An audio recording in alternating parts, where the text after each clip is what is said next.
for joining today's webinar, where I am joined by Kezia again, who's taking us through the live demo of positive impact mapping. For those of you that don't know me, I'm Charlotte Elmer, and I'm responsible for running the Business Coach Directory. As I said in our previous webinar, for some of you that might have attended previously, this is an opportunity for all of our coaches that are signed up and consultants to this platform to access thought leadership and forward thinking of new technology that's coming to market that might be of benefit to us as coaches and consultants, and how that will help us grow our businesses. So just a brief introduction again to the Business Coach Directory for those of you that might be less familiar with regards to this. So let me move on.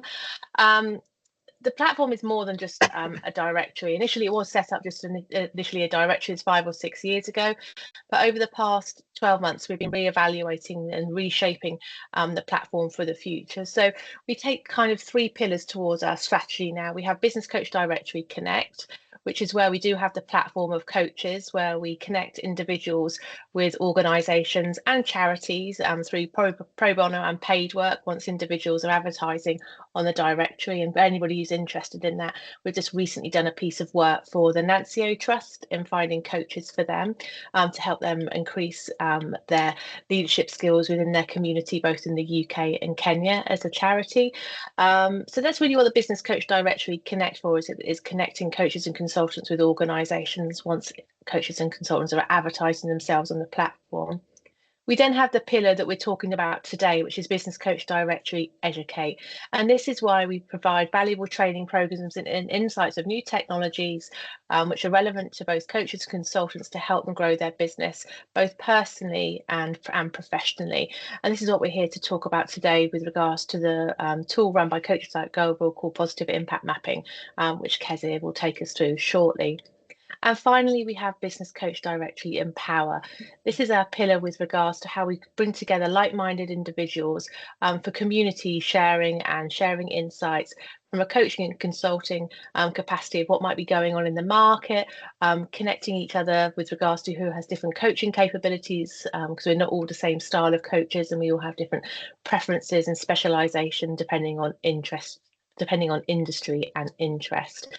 We have got our upcoming Business Coach Directory Empower community meeting moving towards the beginning of November. We'll be holding that session.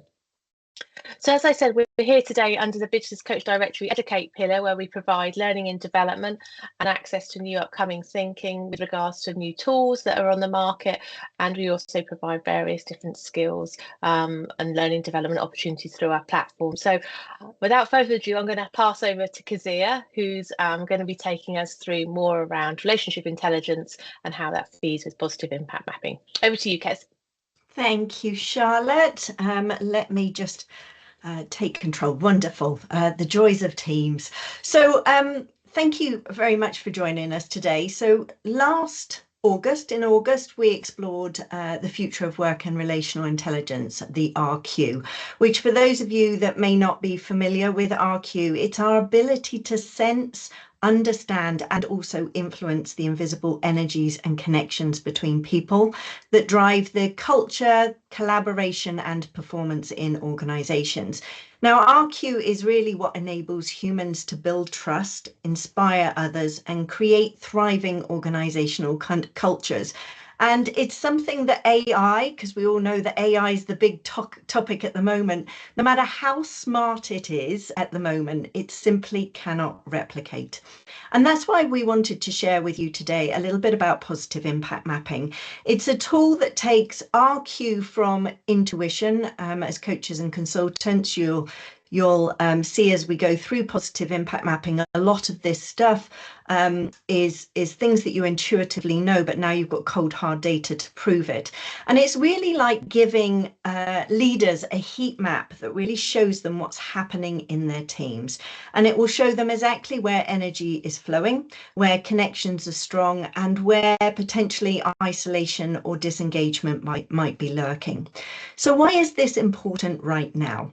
Well, as I mentioned on our last session, organisational leaders are experiencing experiencing what I call the perfect storm, and it's affecting leaders across each and every industry. It's not, one industry specific. And the perfect storm really focuses on three major shifts that are happening at the moment in organizations. And the first one that you can see there is the AI revolution, which I kind of touched on just a few minutes ago. And we know that AI is getting smarter by the second. There's always another up level with ChatGPT and all of the others out there. We know it can analyze patterns, it can crunch data, it can even predict trends for us. But what it cannot do, and hopefully won't be able to do for a very, very long time, is it can't create the kind of genuine trust that we might have when two people meet for the very first time. It cannot, at the moment, make someone feel truly seen, heard, and valued. And it cannot sense the unspoken tension in a room. And that's the uniquely human intelligence that organizations desperately need right now, because as AI is increasing, we need to learn to become even more human to kind of counterbalance that. The next thing is the generational divide. And for the very first time in history, we now have 4 generations working side by side.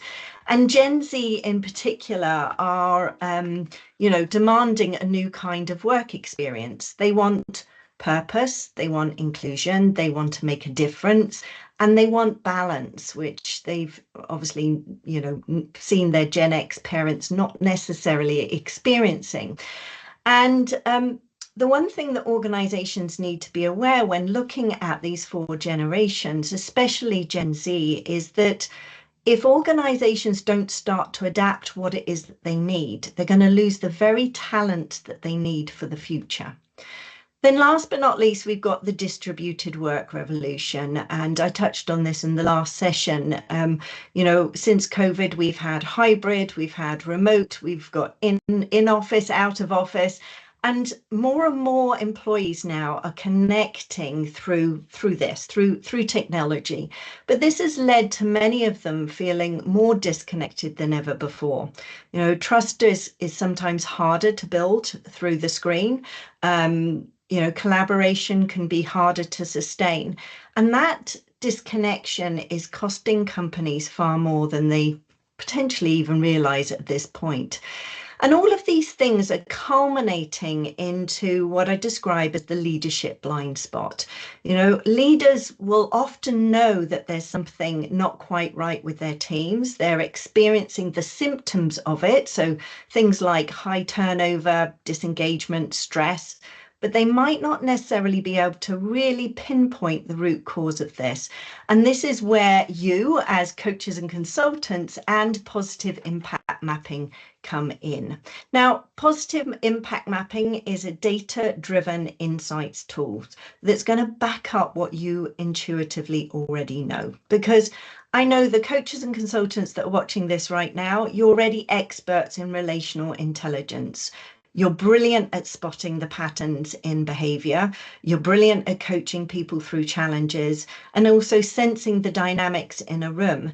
And this tool will give you the cold, hard data that you need to be able to show clients what you already sense. So things like who the hidden energizers are that are driving the collaboration, engagement, and productivity in the team.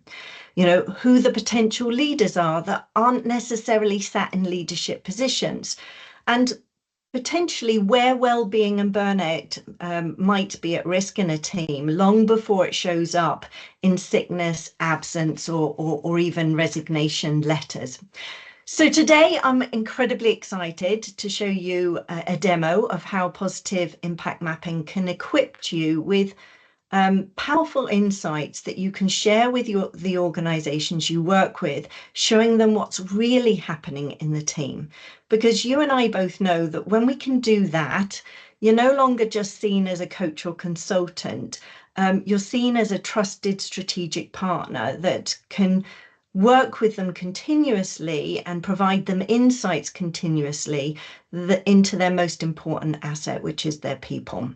So let me just stop sharing this. I'm going to stop sharing that, and I'm going to just pull up our positive impact mapping questionnaire. So hopefully everybody can see my screen. If you can give me a thumbs up that you can see my screen, brilliant. That's great.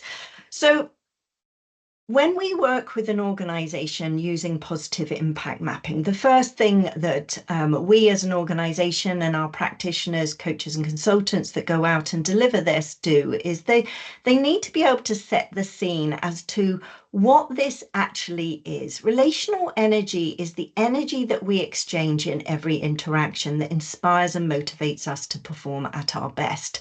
And that piece of education before an employee even goes to this landing page is really important, because what they're going to do during this process and the information and insights that are going to come out on the back end isn't about whether somebody is positive or negative.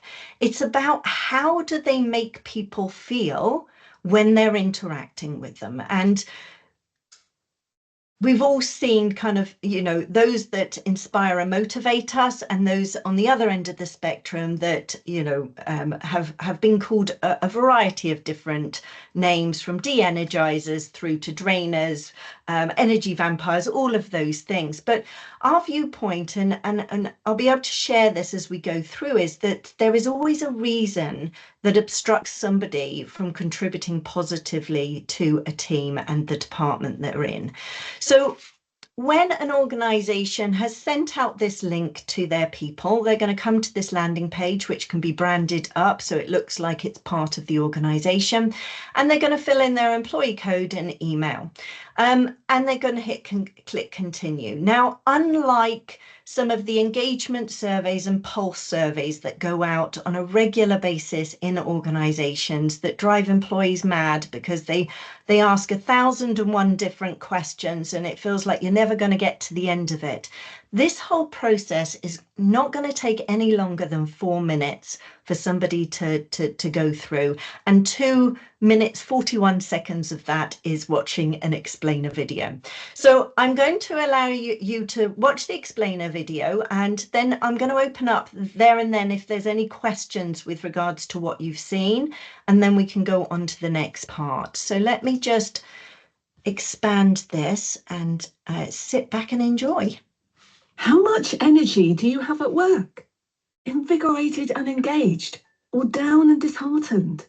Well, get ready for a surprise, because there's a powerful force at play, and it's not just your morning coffee. It's the relationships you have with your co-workers. We spend a lot of time at work, and it's not just about deadlines and reports. It's about the amazing people we share our workplace with. But here's the twist. Your co-workers are constantly influencing you with their energy. This is called relational energy. The vibes we absorb from our workmates, and it can have a superhero-level impact on performance. While some co-worker relationships supercharge your day, others might not spark the same energy, and that's perfectly normal. Your organisation is on a mission to transform your workplace into a positive, energy-boosting hub, and you're invited to be an integral part. Here's the mission. Participate in a questionnaire to map the relational energy in your workplace. Mapping this relational energy is about getting a clear picture of the unique connections that make your team tick. Recognizing that each relationship brings its own spark. So how does it work? You'll be asked to rate the energy of the relationships you have with each of your co-workers on a scale from 1 to 7. 1 represents a relationship that may drain your energy, while 7 represents a connection that boosts your positivity. Remember, not everyone connects in the same way, and that's okay. Let's look at some examples. Meet Eric. Some of his colleagues have rated their relationship with him as a 6, because that relationship is constantly positive and uplifting, a source of encouragement in their busy day. Meet Claire. Some of her workplace colleagues have rated their relationship with her as a 7, because the relationship motivates and inspires them to do their best work. Meet John. Some of his colleagues have rated their relationship with him as a 3, as they tend to feel quite drained after working together. All of these relationships together create a map of the energy in your workplace, a beautiful mosaic of what makes your organisation tick. As a cherished member of your team, Your voice truly matters. Your ratings enable you to be part of shaping your workplace into a more positive, energy-packed environment where everyone can thrive. Click the button now and let's build something amazing together. So hopefully that's made sense to most people. If you want to drop a question in, then please do. But the whole premise behind it is that we're asking people to be subjective as to how they feel interacting with their work colleagues. And those interactions could be influenced by things like, you know, you've got lots of things in common. Maybe you both play golf, for example, or it may be influenced by the fact that, you know, I'm a new manager and somebody in my team needs a lot of help and support, and every time they come to my desk, I'm being pushed into overwhelm, so I'm feeling quite de-energized by them. So when they start the positive impact questionnaire, the organisation will have already uploaded who is in their team, but they get to select the individuals that they work with most often. Now, this provides data that you can explore with the organisations that you're working with, because oftentimes they might just assume that just because somebody's in a team, they all work together in the same way. So they select who they work with and then they click continue. And they're asked one simple question. And the question is, what happens to my energy when I interact with Alice Smith, for example? And it's done on a sliding scale from I feel de-energized through to neutral, through to I feel positively energizing. Being around Alice inspires and motivates me to be my best self. So I can go through and I can just click a number depending on how I feel around each of those individuals. And it's as simple as that. And then once that's done, as you can see there, thank you for your submission. The employees part of this whole process is done and dusted. Now, interestingly enough, as coaches and consultants on the back end of that, you get to be able to see how the questionnaire is progressing. You get to see whether people are answering it honestly and openly. We can quite often see people that have watched maybe 1 second of the video and done 777 all the way down. Again, this is data that you can use to explore with an organisation as to why that's happening. What are the behaviours? What is the you know, the vibe in that team that would prompt somebody to do that? So that's the information with regards to the employees. I'm just going to stop sharing. I'm just going to share another screen with you. So while it's doing that, what's happening in the back end for us is, or for you as a practitioner, is that you're going to be able to see the relational energy map created before your very eyes. So I'm just going to show you an example of this. So as practitioners, you'll have your own portal where all of your positive impact maps and the data surrounding them will be held. And the first thing that I want to share with you is a relational energy map. So this is the map of the actual team. Now, we don't tend to show this to organizations, but it allows the practitioner to have a greater understanding of not only what's happening in a team, but how they can best support that organisation and that team, how they can bespokely craft their offerings to that organisation so that they can support that organisation and that particular team. So if I just go in here and you can have a look at one of the maps. So this is one of our maps. And what you're seeing here is a team. And each of these circles represents somebody within the team. The lines that crisscross back and forth are the relationships that those individuals have chosen to rate on that sliding scale. Now, one of the first questions that we get is, what's the deal with all the colours? So I'm going to just address that quickly.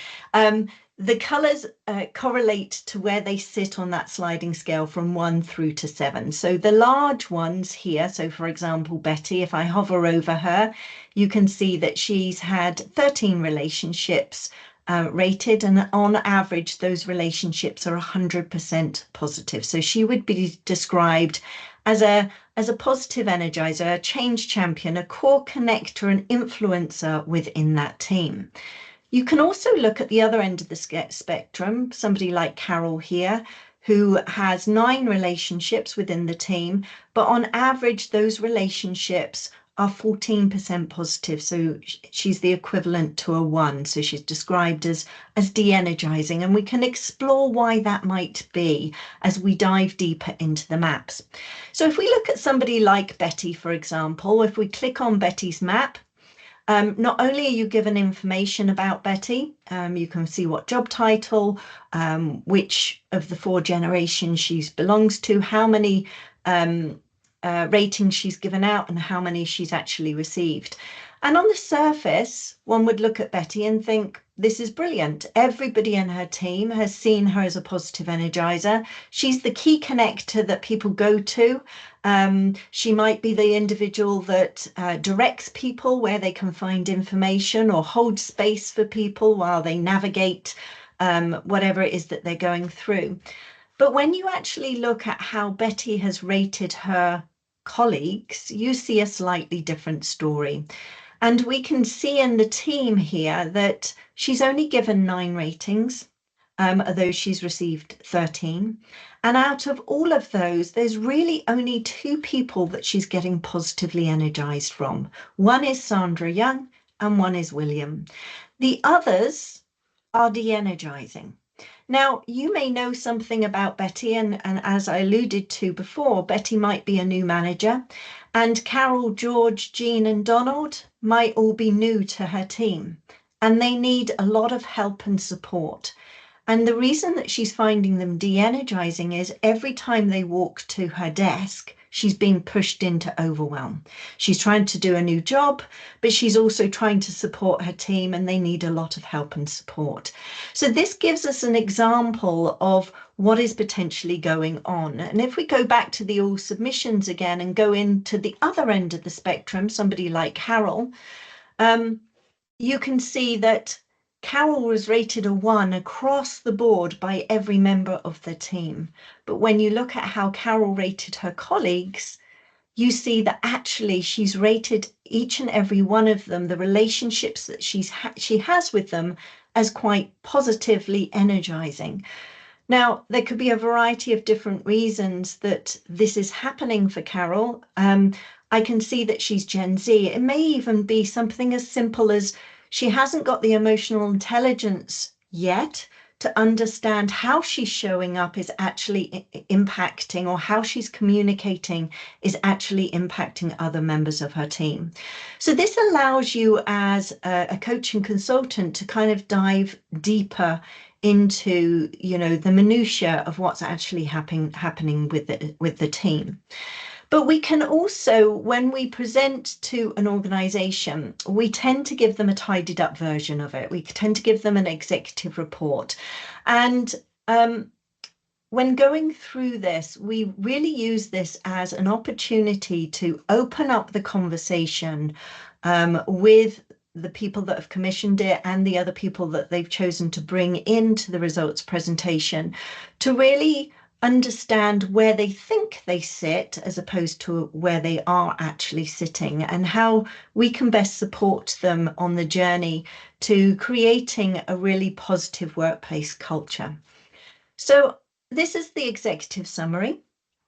The first thing that we tend to do is ask on a scale, where do they think that they sit?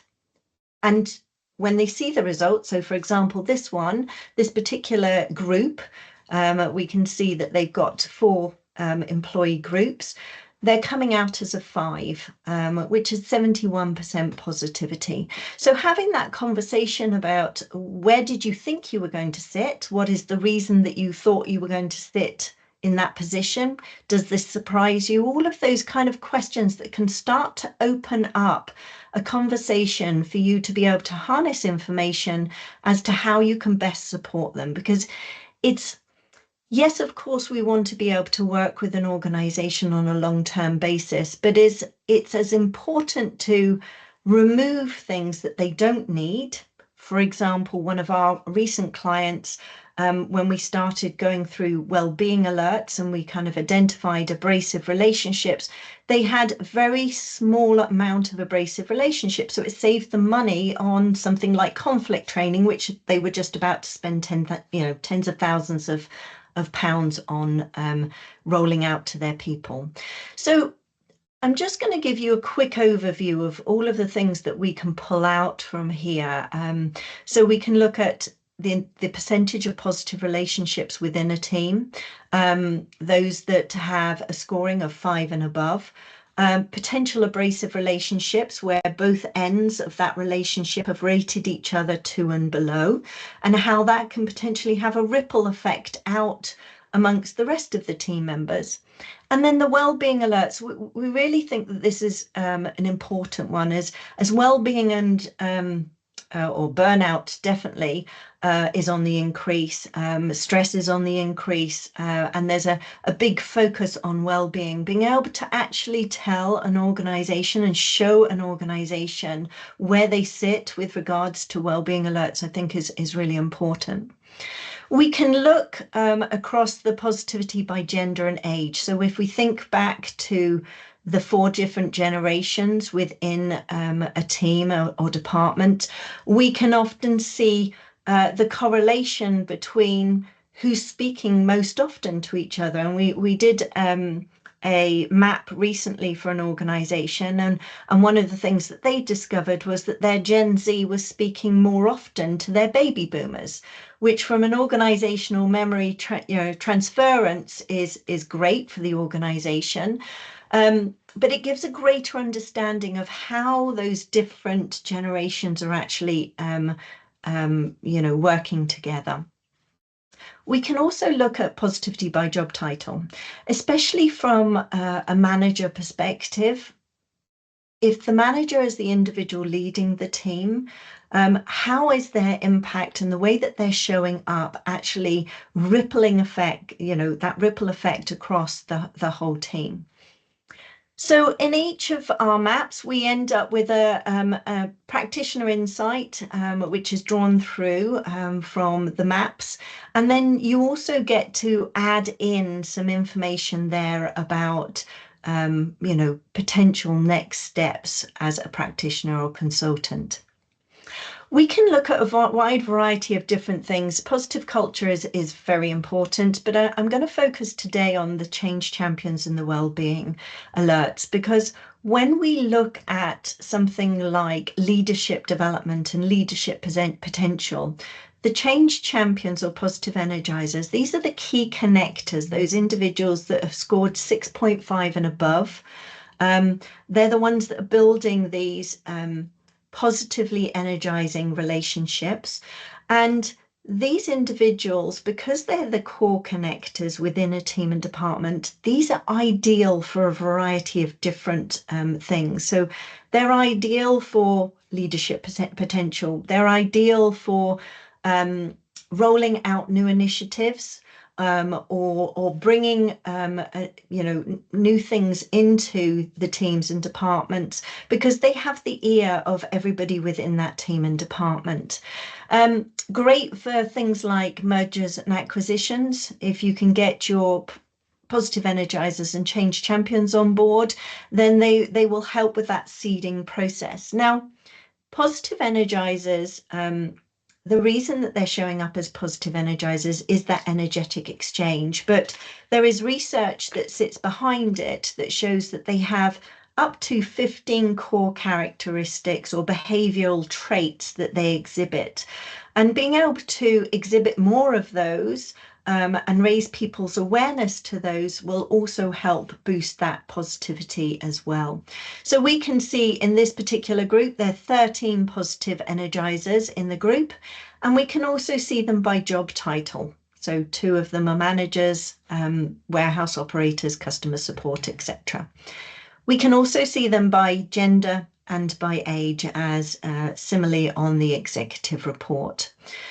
And then we go to the other end of the spectrum. So if our positive energizers are sitting at 6.5 on that Likert scale, on that scoring, Our well-being alerts are the other end of the spectrum, and we do like to refer to them as well-being alerts rather than the terminology that's often bandied around in organisations as drainers or energy vampires or any of those names.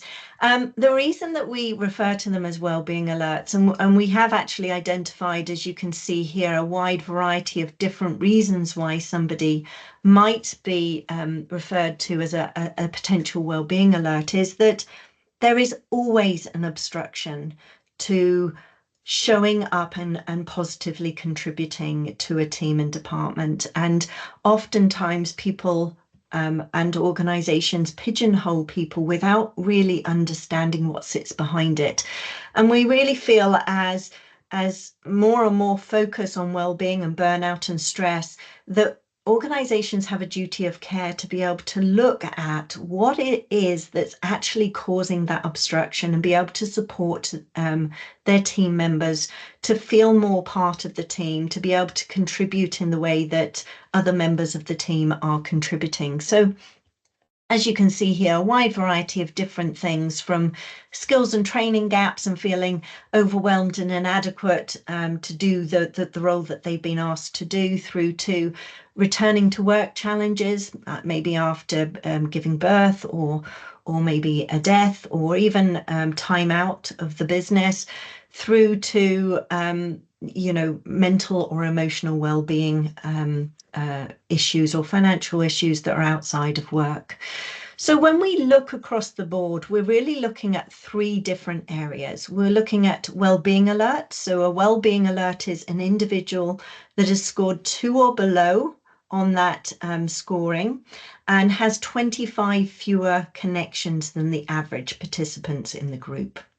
We also have potential abrasive relationships. So again, those individuals where both ends of the rating have scored each other 2 and below, and how that might impact not only on their relationship, but also could potentially ripple out.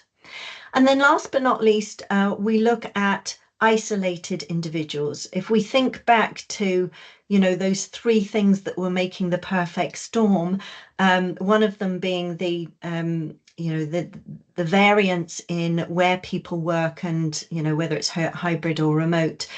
Isolated individuals, we look at those individuals that have 25% fewer relationships than the average, and therefore may be experiencing isolation within their team or organization, or even maybe have already disengaged. Maybe they're in that phase of that quiet quitting, and they're starting to shut down and pull away from members in their team. And this really allows us to give organizations a greater understanding of what's happening in their teams. Now, what does this mean for you in your practice, for you and your business, and also your potential clients? Well, the joy of positive impact mapping is it's focused on this relational intelligence, the RQ, the bit that you already intuitively know from working with organizations, but now you have data that will actually not only showcase to them what's going on with their team, but also how you can best help them. And it allows you to position yourself as a long-term strategic partner. You're no longer the kind of coach that they bring in for the one-off workshop or the 3-part coaching sessions. You're the trusted advisor who brings in the essential relationship intelligence that leaders can't get anywhere else. The other thing that it allows you to do, it allows you to command premium fees. And the reason behind that is you're solving problems that others can't even see. And you can show with the data. You're not just fighting the symptoms, which I mentioned before. You're actually able to get to the root cause of what's actually happening. And for the leaders in organizations that are under massive pressure at the moment to deliver results, that's worth its weight in gold. The other thing is it creates a recurring revenue for us because, as we know, relationships aren't static. They're going to evolve as the teams shift, as the organizations grow, as pressures change, for example. So you're going to be providing ongoing positive impact mapping and giving leaders continuous insight, not just a one-time report. And when we think about how it allows you to position your offerings on the back end, if you do a positive impact mapping to give you a snapshot of what's actually happening to start off with, and then you roll out a series of different offerings to be able to support them and meet them where they're at, you'll want to be able to measure the results of that. So you'll do another positive impact mapping, maybe 6 months, maybe 12 months later. And finally, more than anything, it really helps you to build those lasting client relationships because they want to work with individuals that are going to be able to, impart the knowledge and the data that's going to be able to support them supporting their people and be able to hit some of those bottom line things that are really important to them, like engagement and retention, productivity, collaboration, leadership potential, all of those things that really, really matter. So I know it's a kind of a whistle-stopped tour around positive impact mapping. And what I'd love to do right now is I'm going to stop sharing with you and see whether there are any questions with regards to the actual tool and how you could potentially use it with your clients. Hi, Kez. Thank you ever so much for taking us through that. I've got a question for you. Yeah. How there's obviously practitioners and consultants can take the product and talk to their clients with regards to it. From a client perspective, how is this positioned into like employees? So if there was an HR lead or a transformation lead, someone in those types of roles who take this type of solution, how do they engage with the employees so they don't feel like they're being scrutinized? What's the thinking in regards to coming over that barrier from an engagement perspective? Yeah, and I totally get it. And that's why I kind of said at the very beginning, it's really about that education piece, that it's not about whether somebody is positive or negative. You know, people can look across that sliding scale and think, well, I don't want to be a 1, but actually there's always a reason that sits behind where anybody sits in those sliding scale, and it can change. You know, it just takes one new person to come into a team where the dynamics aren't necessarily the same and everything shifts and change. So when we're positioning this with employees, it's how can we make our team and our workplace culture positive? How can we ensure that everybody is included in this and everybody gains a benefit out of how we work together? And it's really about positioning it as such, because things change, priorities change within the workplace, and employees are often having to adapt quite quickly to those changes. So this allows us to have a snapshot of what's going on behind, with regards to the actual team. Interestingly enough, some of the clients that we've worked with have taken the decision not to necessarily roll out the results from the team, but actually use it as a way for them to be able to go, how can we craft a better environment for our people, and do it from the back end of it rather than these are the results that we've got. Obviously, employees like to know where they sit on that sliding scale. They want to know, how we all contributing to a positive workplace culture, but that then allows them to get involved with crafting maybe, for example, a positive workplace charter. How can we all come together and agree how we're going to show up, how we're going to treat people? Is it with kindness? Is it with curiosity? Looking at a variety of different ways to cultivate a positive workplace charter that includes absolutely everybody rather than just certain individuals. Lovely, thanks, Kez. No problem. Yes, I have a question. Yes, Mel. So at the beginning, you said that map is not something you generally tend to share with the client. Can you just talk us through that, please? There has to be an element of anonymous. I can never say the word. Do you know what I mean? When nobody, there you go. That's the word. Do you know what? It's the one word I can't say for love nor money. I don't know why I even have it in my vocabulary. It's offering that level of privacy for individuals, so they can step forward and they can be open and honest. Also, what we don't want to do is when we come to deliver the results, maybe to the leadership team or the person that's commissioned it, the last thing that we want them to do is, oh, let's have a look at Betty in accounting. I've always thought that Betty in accounting was a bit of a Debbie Downer, that kind of thing.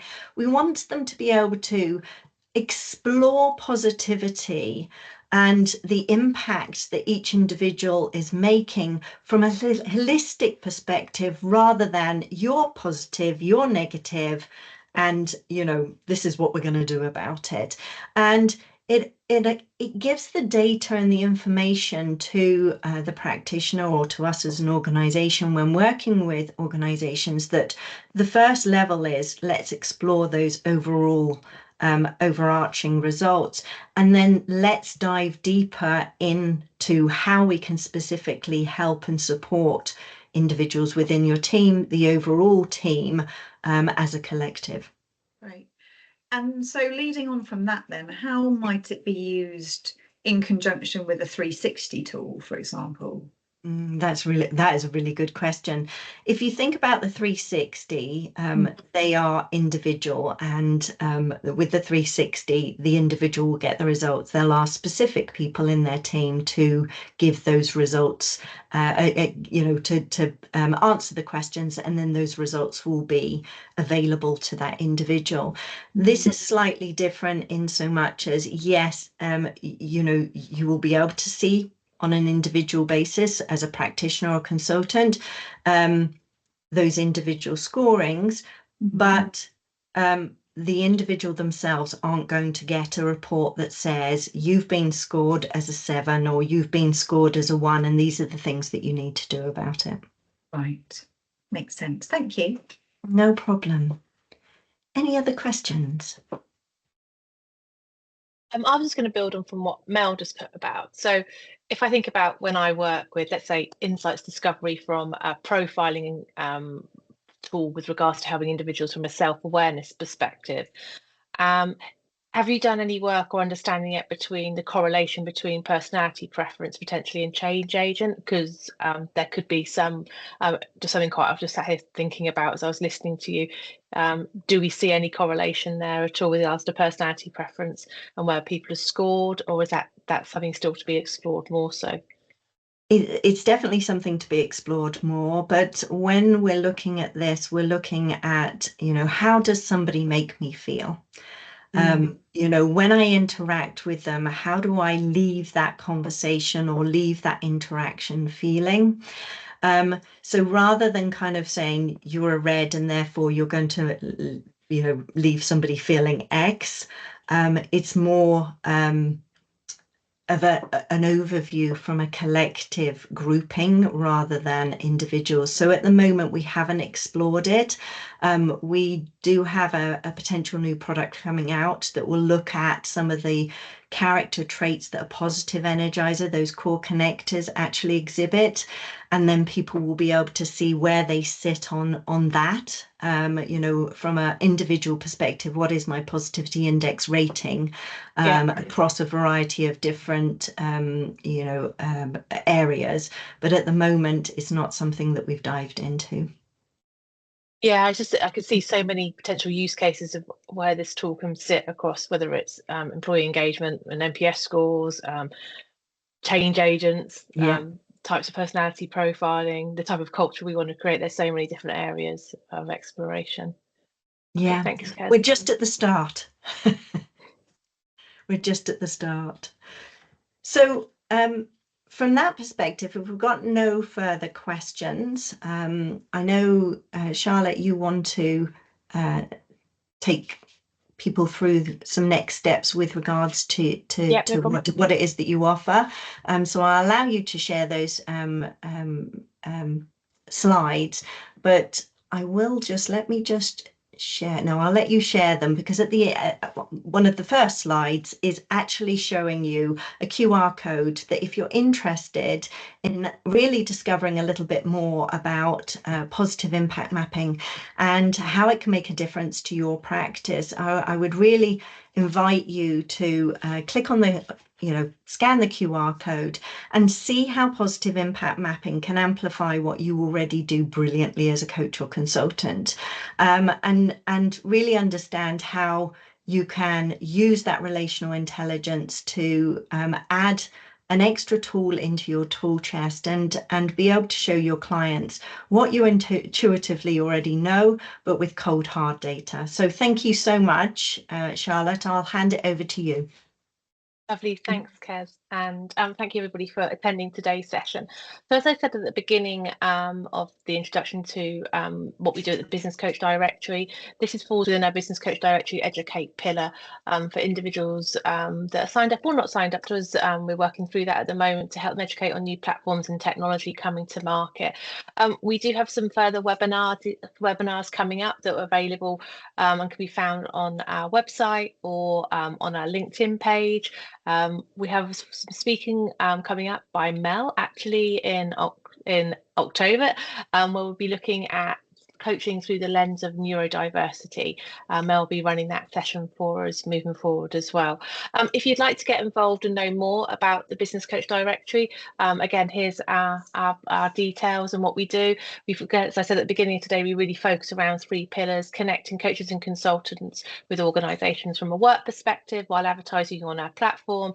We provide learning and development through our Educate platform, and we have our Empower platform where we run coaching and consulting facilitated sessions around every quarter. We do those, and we're looking to hold our first in-person event in November as well in Buckinghamshire and Oxfordshire, which I'm excited about to tell people more so in the coming month or so. So thank you ever so much for attending today. It's great to have you with us, and if anybody's got any further questions, feel free to drop Kezia a link regarding to positive impact mapping and myself around Business Coach Directory. Thanks for attending. Thank you. Thank you so much. Take care. Bye. Bye-bye. Thank you. Bye. Bye. Are we done?